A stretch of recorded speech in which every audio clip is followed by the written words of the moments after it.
গত কয়েকদিনে ফেসবুক কিন্তু প্রচুর আইডি ব্যান করে দিয়েছে, প্রচুর আইডি সাসপেন্ড করে দিয়েছে, এমনকি অনেকের আইডির কিন্তু মনিটাইজেশন পুরো ডেট করে দিয়েছে। তো তাদের মধ্যে কিন্তু আমার আইডিটাও আছে। তো এটা নিয়ে আমি পরশুদিনকে একটা ভিডিও বানিয়েছিলাম, যে ভিডিওতে তোমরা অনেকেই জানতে চেয়েছো ভিডিওতে কি হয়েছে, আইডিতে কি হয়েছে, ভিডিও আসছে না কেন। এমন অনেকেই খুশি হয়েছে যারা ইনবক্স পর্যন্ত বলছে এবার বানার ভিডিও। তো তোমরা খুশি হয়েছো, বাস ভালো। তো কিছু মানুষ দুঃখও হয়েছে। তো দেখো, অনেকে আবার এমন আমাদের নিজেদেরই চেনা জানা অনেকেই বলছে যে মানুষের সিম্পথি ক্রিয়েট করার জন্য আমি নাকি এরকম একটা পোস্ট করেছি। আরে ভাই, যদি সিম্পথি ক্রিয়েট করারই দরকার ছিল, কারা করে?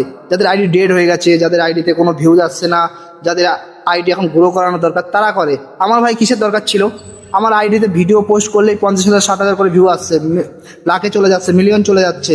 এমনকি তোমাদের এত পরিমাণে ভালোবাসা যে ভিডিও ছাড়া 2-3 ঘন্টার মধ্যে 1-1.5 করে লাইক পড়ে যাচ্ছে। তো আমার সিম্পথি ক্রিয়েট করার কোনো দরকারই নেই।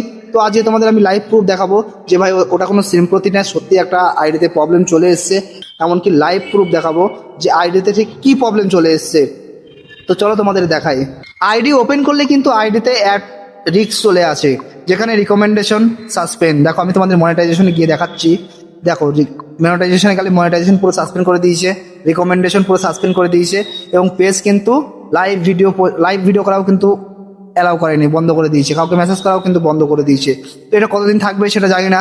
তো ভিডিওর মধ্যে তোমাদের আগে তোমরা তো দেখেছো, আগে ভিডিও পোস্ট করলে যে পরিমাণে ভিউজ হতো, এখন কিন্তু যাবে না, যেহেতু রিকমেন্ডেশনটা একেবারে বন্ধ আছে। রিকমেন্ডেশন হলো ফেসবুকের সেই শক্তি যেটা ফেসবুক নিজে থেকে কিন্তু অন্য মানুষকে ভিডিও সাজেস্ট করে। যেমন তুমি রিল দেখতে দেখতে তোমার সামনে চলে আসলো, ফেসবুক কিন্তু অটোমেটিক সেটা পাঠিয়ে দেয়।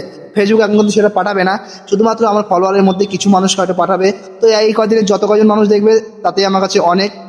আর মনিটাইজেশন কবে খুলবে জানি না, মনিটাইজেশন দরকারও নেই। যেটা দরকার ছিল সেটা হলো রিকমেন্ডেশন। তো আইডিটা এখনো বেঁচে আছে। আর কী কারণে এটা হয়েছে তোমাদেরকে লাইভ প্রুফ দেখাচ্ছি। দেখো, তো যে কারণে কেসটা দিয়েছে, তো কিছুদিন আমি আগে একটা ফটো পোস্ট করেছিলাম, যে ফটোটা ফেসবুকের এআই সিস্টেম, অ্যালগোরিদম সিস্টেম, মানে কিছুদিন আগে যে আপডেটটা এসেছে সেই আপডেটটা ইনস্টল করার পরে কিন্তু এটা পুরো স্ক্যান করে। যখনই ফেসবুকের কোনো একটা আপডেট আসবে তখন কিন্তু তুমি এই আপডেটটা করবে, ফেসবুক তোমার আইডি পুরো স্ক্যান হয়ে চলে আসবে। তখন কোনো বাধা বিপদ আসলে কিন্তু সেটা ওপেনলি শো করাবে। তো ফটোটা পোস্ট করেছিলাম অনেকদিন আগে, যেখানে 1.5 মিলিয়ন ভিউ ছিল। তো রেসপন্সও ভালোই ছিল, 7,000 লাইকও ছিল। তো সেই ফটোটা ওর ফেসবুকের এআই সিস্টেম ওটা তাদের গাইডলাইনের বাইরে নিয়ে নিয়েছে। তো আমার হিসাবে সেটা গাইডলাইনের বাইরে নয়, এটা কার্টুন আকৃতির ফটো ছিল, কিন্তু ফেসবুকের এআই ধরেছে এটা কিন্তু গাইডলাইনের বাইরে।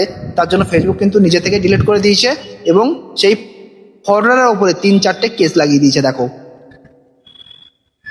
তো আমি ইচ্ছা করে ফটোটা তোমাদের এখানে শো করে দিতে পারতাম, কিন্তু ফটো যদি তোমাদের এখানে শো করায় তো আবার হয়তো এই ভিডিওটাও প্রবলেম চলে আসবে।